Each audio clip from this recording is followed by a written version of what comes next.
नमस्कार, मी प्रतिज्ञा स्वागत करते आपल्या नवीन एका व्हिडिओमध्ये आणि आपल्या चॅनलमध्ये. आपल्या सगळ्या यूट्यूब फॅमिली मेंबरना गुरुपौर्णिमेच्या खूप खूप शुभेच्छा.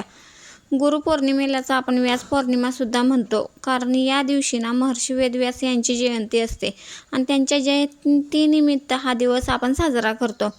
त्यांनी ना महाभारत आणि तसेच अनेक पुराणांची निर्मिती केली होती, म्हणून त्यांना ना आपण आद्यगुरूसुद्धा मानतो. गुरु म्हणजे अज्ञानाचा अंधार दूर करणारा आणि ज्ञानाचा प्रकाश करून देणारा, असा हा आपल्या आयुष्यात प्रत्येकजण येणारा व्यक्तींना गुरु असतोच. तर चला मग, इथं ना आज मला स्वामींची सुद्धा पूजा करायची होती, म्हणून मी इथं बिल्डिंगमध्ये खाली आमच्या झाडे आहेत, तिथं फुलं आहेत का बघायला आले होते, पण तिथं काही फुलंच नव्हते. एरवी तर मोगऱ्याला खूप फुलं असतात, पण आज काहीच फुलं नव्हती. मग म्हटलं यांनाच सांगितलं की बाहेरून मार्केटमधून येताना फुलं आणा. तोपर्यंत मी इथं नैवेद्यासाठी गोड शिरा करावा म्हटलं. तसं तर स्वामींना मालपोहा किंवा बेसन लाडूसुद्धा खूप आवडतात, पण नेहमीच बेसन लाडू केले जातात, म्हणून म्हटलं यावेळी आपण शिरा करावा. आणि इथे ना मी एकदम 0 नंबरचा रवा घेतलेला आहे आणि हा रवा ना तुपामध्ये आता भाजून घेतलेला आहे. बघा, रवा आपला भाजत आलेला आहे. आणि ना प्रत्येक जणाची रवा करण्याची पद्धत वेगवेगळी असते.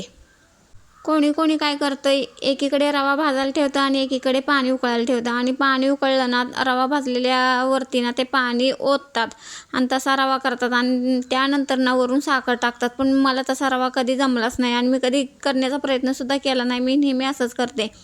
इथं ना आम्ही थोडंसं दूध आणि थोडंसं पाणी असं घेतलेलं आहे आणि त्याला ना उकळी येण्यासाठी इथं ठेवलेलं आहे बघा गॅसवरती.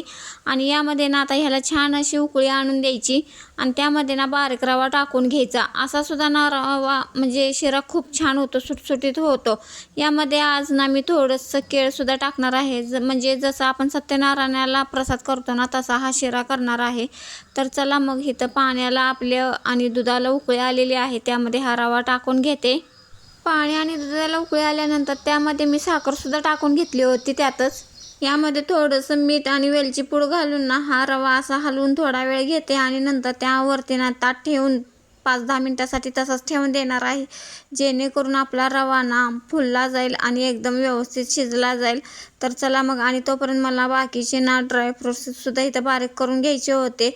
आणि आमच्यात ना कितीही काजू आणले ना काजूच राहत नाहीत, काजू सगळे संपले जातात, पण बदाम कोणीही खात नाही. त्याच्यामुळं ना काय होतं, बदामच भरपूर शिल्लक राहतात. इथे बेदाणे आणि मी बदाम टाकून घेतलेले आहेत आणि ना हा रवा थोड्या वेळासाठी असाच ठेवून देते.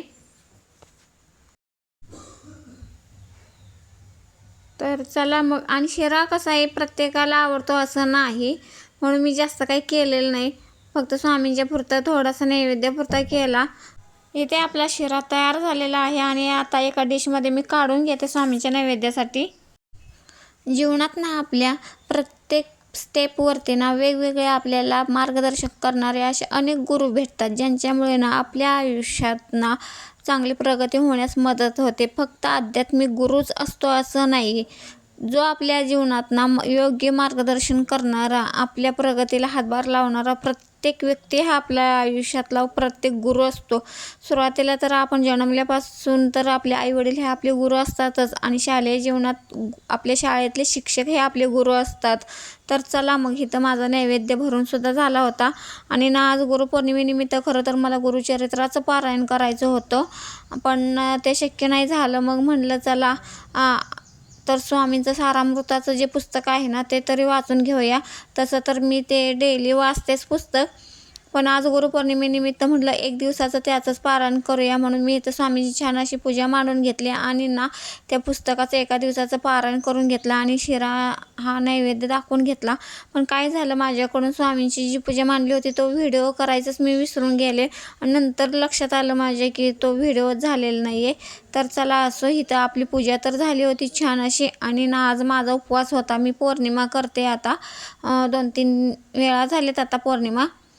मग म्हटलं त्यासाठी ना मला इथं उपवासासाठी खिचडी करायची होती, पण खिचडी पचत नाही आणि ना आत्ताच आषाढी एकादशीला खिचडीच झाली होती. मग म्हटलं दुसरं काहीतरी असं बनवावं, म्हणून मी इथं आज फक्त बटाट्याची भाजीच बनवली होती. तसे तर वेपर्स पण होते आणि चिवडा पण होता, म्हणून जास्त काही केलं नाही दुसरं. आणि ना संध्याकाळी आम्ही फराळ ते करून झाल्यानंतर ना अन्विषा स्कूलमधून ते आल्यानंतर आम्ही ना वामनराव पै यांच्या कार्यक्रमाला आम्हाला जायचं होतं, म्हणून तयार झालो.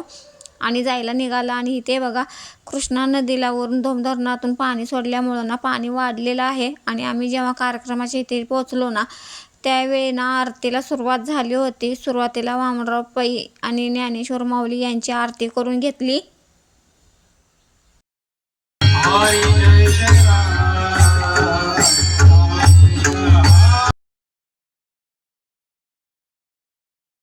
खरं तर नेहमी वामनराव पै यांच्या कार्यक्रमामध्ये ना प्रवचन असतं. यावेळी पहिल्यांदा अरुण नाईक यांचं कीर्तन ठेवलं होतं आणि त्यांनी कीर्तनातून गुरूंचं आपल्या आयुष्यात असणारं महत्त्व खूप छान पद्धतीनं मांडलं होतं आणि ते ऐकून खूप भारी वाटलं. नंतर आम्ही वामनराव पै यांच्या फोटोचं तसेच आपले ज्ञानेश्वर माऊली यांच्या मूर्तीचं सुद्धा दर्शन घेतलं आणि नंतर महाप्रसादासाठी गेलो.